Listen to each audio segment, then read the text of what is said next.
देखिए सभी पत्रकार दोस्तों, आप सबका बहुत बहुत धन्यवाद। आप सुबह से जिस तरीके से सरकार किसानों के ऊपर बार बार वार कर रही है, प्रहार कर रही है, ऐसे हालात में आप हमारी आवाज़ देशों विदेशों में ले जाने का काम कर रहे हो। आपका सबका पहले तो हम धन्यवाद पूरे के पूरे दोनों फोरमों की ओर से करना चाहते हैं।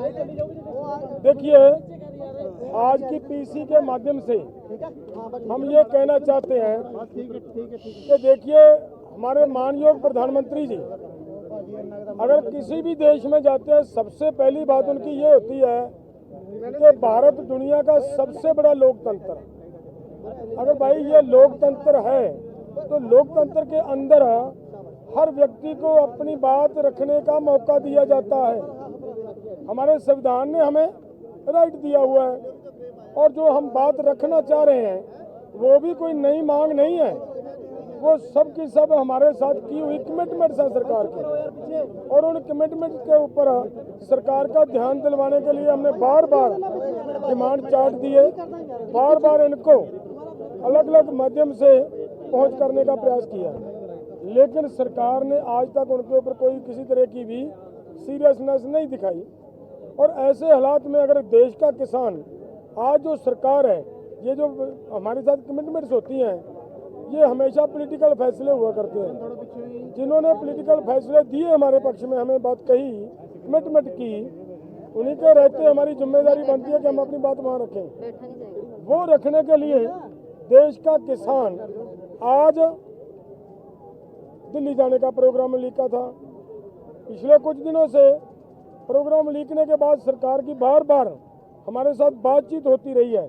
2 बार बात हुई, दोनों बार उनकी ये थी। देखिए, इनमें एक बात ध्यान रखने वाली ये है कि जब हम बात करते हैं कि एमएसपी की गारंटी का कानून दो, उस पर उनकी प्रतिक्रिया अलग होती है। कर्ज मुक्ति पर उनकी कोई सहमति नहीं बनती। डॉक्टर स्वामीनाथन की रिपोर्ट पर उनकी कोई सहमति नहीं बनती। WTO का जब मुद्दा आता है तो ऐसा लगता है जैसे सरकार को सांप सूंघ गया हो। ऐसे हालात में अगर हमारी ये डिमांड हमारे साथ बातचीत करने का क्या औचित्य बनता है, जब तक जो बातें कही हैं, देखिए ये कह दें, वो कह रहे हैं, मंत्री जी भी कह रहे हैं, कल मैंने सुनी उनकी बात है, वो कह रहे हैं हमने इनकी बहुत सारी बातें मान ली गई हैं, एक भी मांग नहीं मानी। पहले आंदोलन के अंदर मानी जा चुकी थी जो बातें, और उन्हीं के ऊपर दोबारा उनको लागू करने का जब इन्होंने प्रयास किया तो उनको आज फिर उन्होंने ये वायदा कर लिया कि ये हम आपकी मान लेते हैं। मैं ये कहता हूँ कि जो मुद्दे नहीं जब तक खत्म होंगे तब तक आंदोलन नहीं रुक सकता। तो जब तक आंदोलन नहीं रुकेगा तो आंदोलन के दौरान ऐसे समस्याएं खड़ी होती रहेंगी। तो मेरा मतलब कहने का ये है कि अगर इतना बड़ा लोकतंत्र की बात करती है हमारी सरकार, तो ये आज उनको दिखना चाहिए कि यहाँ पे जब किसान जिन्होंने पूरे देश को अनाज खिलाने का काम किया है, और जो हमारी सरकार अदर स्टेट कंट्रियों से मांगने के लिए जाया करती थी, कभी उनको सेल्फ डिपेंडेंट किया किसानों ने, इतनी मेहनत की, और आज वो किसान देश के राजधानी में जाना चाह रहे थे और उनके ऊपर ये इस तरीके का हमला करना।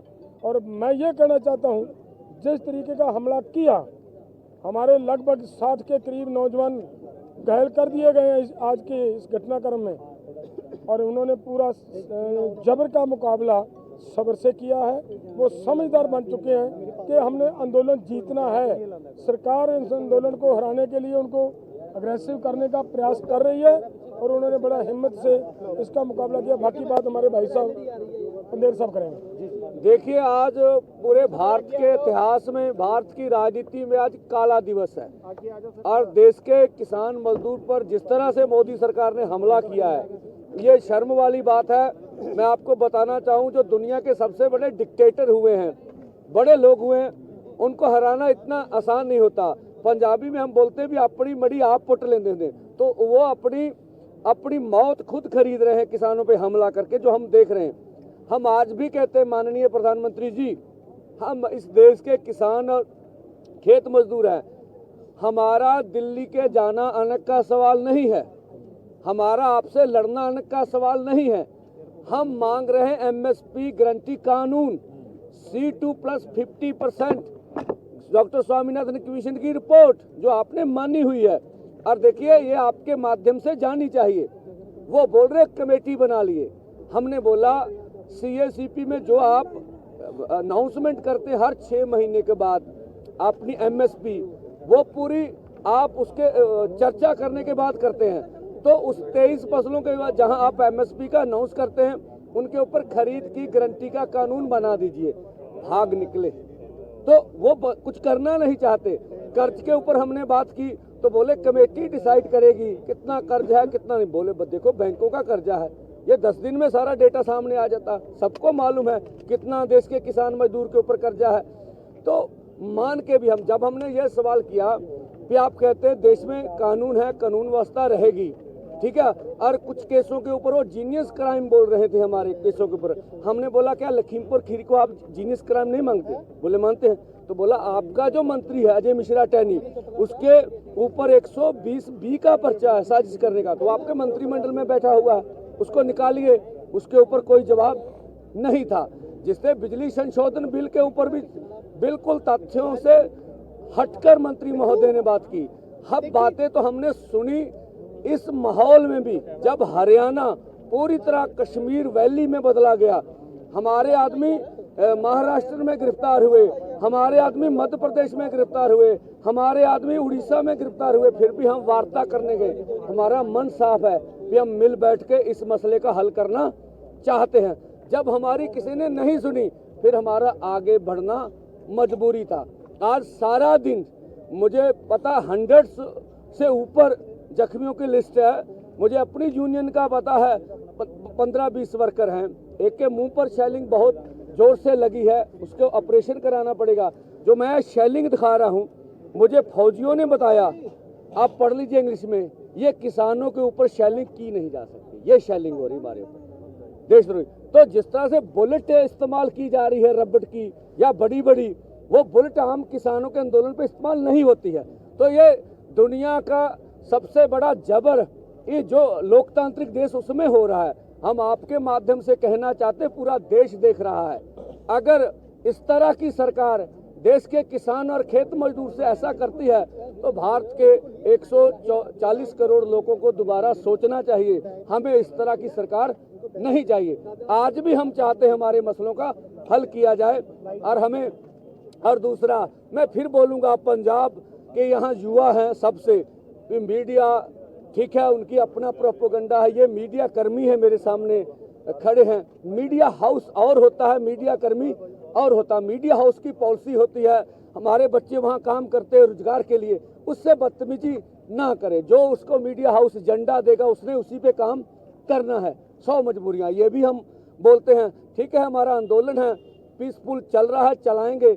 शाम हो गई है, हम अपने युवा सब यूनियन से बात करके चाहेंगे आज अब फौजें दोनों तरफ से सीजफायर हो, सुबह फिर देखेंगे। एक गल कहनी है जी, भाई साਰਿਆਂ ਦੇ ਇਹ ਹੈਗਾ ਵੀ ਅੱਜ ਦੇ ਦਿਨ ਦੀ ਸਮੀਖਿਆ ਕੀ ਹੈ, ਅੱਜ ਦੇ ਦਿਨ ਦੀ ਸਮੀਖਿਆ ਕੀ ਹੈ, ਇਹਦਾ ਰਿਵਿਊ ਕੀ ਹੈ। ਅਸੀਂ ਸਾਰੇ ਜਥੇਬੰਦੀਆਂ ਨੇ ਇਹ ਸਮੀਖਿਆ ਕੀਤੀ ਹੈ ਵੀ ਅੱਜ ਦੀ ਲੜਾਈ ਦੇ ਵਿੱਚ ਸਰਕਾਰ ਹਾਰੀ ਹੈ, किसान ते नौजवान जिते है। किमें तुसी कहोगे भी किमें जिते है, तुसी अगे नहीं जा सके, तुसी नाका नहीं तोड़ सके। 11 वजे पहला उन्हों का अथरू गैस का गोला गिर गया ते 7 साढ़े 7 अपना हुण किन्ने हो गए 6:30 बजे तक उन्होंने गिरते रहे। 8 घंटे लगातार उन्होंने हज़ारां गोले दागे ने अथरू गैस के, पानी सिट्टिया, आ जड़ा उतला हुंदा ड्रोन राਹੀਂ हमले किए। ਇਹਦੇ बावजूद भी किसान डटे रहे हैं, कोई घबराया नहीं, कोई भज्या नहीं, गिणती ਵੱਧਦੀ रही है। साडे जड़ा 100 ਦੇ नौजवान लगभग ਉਹ ਫੱਟੜ ਹੋ ਗਿਆ, ਪਰ ਉਹਨਾਂ ਦਾ ਇੱਕ ਵੀ ਕਹਿ ਦੇਣ ਵੀ ਕਿਸੇ ਮੁਲਾਜ਼ਮ ਦੇ ਚੋਟ ਆਈ ਹੈ। ਜਿਹੜਾ ਕਹਿੰਦੇ ਆ ਨਾ ਵੀ ਇਹ ਆਪ ਮਾਰੇ ਹੁੰਦੇ ਨੇ, ਇਹਨਾਂ ਦਾ ਕੋਈ ਕੰਟਰੋਲ ਨਹੀਂ ਹੁੰਦਾ। ਅੱਜ ਵੀ ਕਹਿ ਰਿਹਾ ਸੀਗਾ ਵੀ ਆਪ ਮਾਰੀ ਭੀੜ ਇਕੱਠੀ ਹੋਊਗੀ, ਸਾਬਤ ਕਰਤਾ ਵੀ ਸਾਰੀ ਜਿਹੜੀ ਹੁਣ ਵੀ ਸੁਣ ਲਿਆ, ਜਿਹੜੀ ਸਾਰਾ ਇਕੱਠ ਸੀਗਾ ਕੋਈ ਆਪ ਮਾਰੀ ਭੀੜ ਨਹੀਂ ਸੀ, ਕੋਈ ਮੌਬ ਨਹੀਂ ਸੀ, ਪੂਰੇ ਉਹਨਾਂ ਨੇ ਡਿਸਪਲਿਨ ਦੇ ਤਹਿਤ ਲੜੇ ਆ। ਤੇ ਅਸੀਂ ਕਹਿੰਦੇ ਆ ਵੀ ਅੱਜ ਇਹ ਲੜਾਈ ਦਾ ਪਹਿਲਾ ਦਿਨ ਸੀ। ऐसा कुछ नहीं, मैं कहना चाहूँगा ये लीडरशिप वो लीडरशिप नहीं गी जड़ा कैडर लड़ूगा आप 50 किलोमीटर पीछे बैठी हो। लीडरशिप पूरी तरह बेचा, ਔਰ ਭਾਵੇਂ ਬੁਲਟ ਦੀਆਂ ਗੋਲੀਆਂ ਚੱਲਣ ਵਿੱਚ ਰਹਾਂਗੇ, ਠੀਕ ਆ। ਔਰ ਆਪਣੇ ਨੌਜਵਾਨ ਨੂੰ, ਆਪਣੇ ਕਿਸਾਨ ਨੂੰ ਕਹਾਂਗੇ ਪੀਸਫੁਲੀ, ਆਰਾਮ ਨਾਲ, ਤਹਮਲ ਨਾਲ ਇਸ ਮੋਰਚੇ ਨੂੰ ਜਿੱਤ ਕੇ ਲੈ के जाना वा। मान नहीं रहे अभी भी, जैसे आप कह रहे हैं अभी भी देखो। देखिए हमारे पास स्पीकर का प्रबंध नहीं, सब मानेंगे। हम अब स्पीकर लगा के सबसे बात करेंगे, सब कुछ होगा। मनदेव साहब, आप यहाँ बैठेंगे, आगे जाएंगे, यहाँ स्टेज बनेगी क्या? देखिए ऐसा कोई निर्णय, क्या है? आज शाम हो गई है, सब परिस्थितियों को कंट्रोल करेंगे, कल फिर विचार करेंगे। ਕੋਈ ਮੀਟਿੰਗ ਦੇ ਲਈ ਸੱਦਿਆ ਕਿਸੇ ਲੀਡਰ ਨੂੰ, ਕਿਸੇ ਨਾਲ ਸਰਕਾਰ ਦੇ ਵੱਲੋਂ ਗੱਲਬਾਤ ਆਈ ਹੈ? ਕੋਈ ਸੱਦਾ ਨਹੀਂ ਹੈਗਾ, ਕੋਈ ਗੱਲਬਾਤ ਨਹੀਂ ਹੈਗੀ। ਅਸੀਂ ਕਹਿੰਦੇ ਗੱਲਬਾਤ ਕਰਨੀ, ਅਸੀਂ ਤੁਹਾਡੇ ਗਾੜੀ 7 ਘੰਟੇ ਸਭ ਕੁਝ ਰੱਖਤਾ। ਅਨਾਉਂਸਮੈਂਟ ਕਰ ਦਿਓ ਦਿੱਲੀ ਤੋਂ। ਜਾਣਾ ਅੱਗੇ ਹੈ ਜੀ ਕਿ ਇੱਥੇ ਮੋਰਚਾ ਲਾਣਾ? ਦੇਖੋ ਜੀ ਇੱਥੇ ਹਾਲ ਕੀ ਹੈ ਜੀ? ਦਿੱਲੀ ਕੂਚ ਆ, ਦਿੱਲੀ ਕੂਚ ਮਤਲਬ ਦਿੱਲੀ ਕੂਚ ਆ। ਹੁਣ ਆਪਾਂ ਚਾਹੁੰਦੇ ਸਟੇ ਕਰੀਏ, ਸਪੀਕਰ ਲੱਗ ਜਾਣ, ਨੌਜਵਾਨਾਂ ਨਾਲ ਹੁਣ ਸਵੇਰੇ ਖੜਾ ਨਹੀਂ ਜਾ ਰਿਹਾ ਹੁਣ ਦੇ